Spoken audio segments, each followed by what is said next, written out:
بابا سماسی علیہ رحمہ کی جو ابتدائی تعلیم و تربیت ہے، پہلے اس پہ بات کرتے ہیں، پھر ایک بڑا لطیف نقطہ ہے اس پہ بھی ذرا میں ڈسکس کروں گا آپ سے. جی بسم اللہ الرحمن الرحیم. بہت شکریہ جنید بھائی.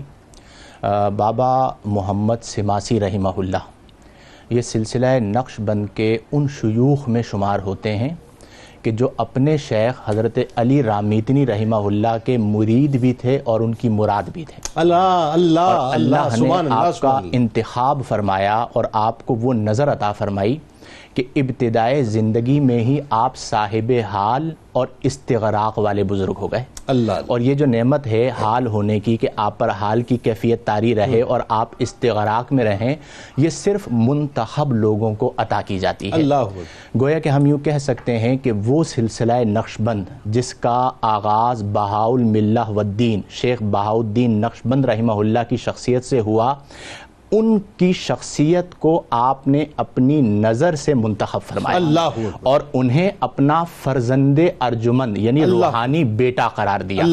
اور آپ یہ بھی غور کیجئے کہ جب ہم سلسلہ نقش بند کے مشائخ کو دیکھتے ہیں تو تقریباً 11 یا 12 واسطوں کے ساتھ آپ کی ذات مبارکہ حضرت سیدنا صدیق اکبر تک پہنچ جاتی ہے. سبحان اللہ. تو اس سے اس بات کا اندازہ ہوتا ہے کہ بہت سے لوگوں نے یہ نام شاید پہلی بار سنا ہو کہ شیخ محمد سماسی، لیکن یہ اتنے بڑے شیخ ہیں کہ جو شیخ بہاء الدین نقش بند رحمہ اللہ کے بھی شیخ ہیں. اور ان کے اور حضرت صدیق اکبر رضی اللہ عنہ کے درمیان صرف 11 واسطے آ رہے ہیں. 11 یا 12 واسطے، 11 یا 12ویں نمبر پر حضرت صدیق اکبر رضی اللہ عنہ. سبحان اللہ سبحان اللہ.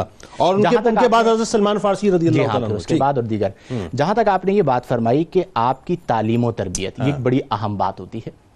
دیکھیں جب ہم سلسلہ تصوف کی بات کرتے ہیں تو سلسلہ تصوف میں جو حصول علم ہے وہ صرف کتب سے نہیں ہے. عربی میں ایک محاورہ کہا جاتا ہے کہ العلم فی الصدور لا فی السطور، کہ علم جو ہے وہ سینوں میں ہے، سطروں میں نہیں ہے، سطروں میں معلومات ہے.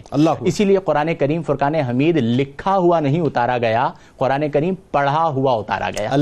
اور جو اصل علم ہے وہ نبی کریم علیہ افضل الصلاۃ والتسلیم کے سینہ اطہر سے صحابہ کرام کے سینوں میں منتقل ہوا. پہلی مرتبہ جب جبرائیل امین تشریف لائے اور بار بار اقرا کی تکرار ہوئی، اس کے بعد یہی ہوا نا کہ آپس میں ملے نا، سینے سے سینہ ملا. اسی لیے فرمایا گیا کہ العلم فی الصدور، علم ہے وہ سینوں میں ہے.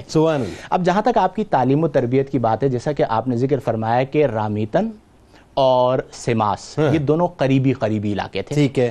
اب آپ کے جو شیخ ہیں حضرت علی رامیتنی رحمہ اللہ، جنہیں ملقب بمشہور عزیزاں علی کہا جاتا تھا پیار سے، اور وہ خود کہتے تھے عزیزاں، اے میرے پیارے، ٹھیک ہے، اپنی گفتگو کے اندر.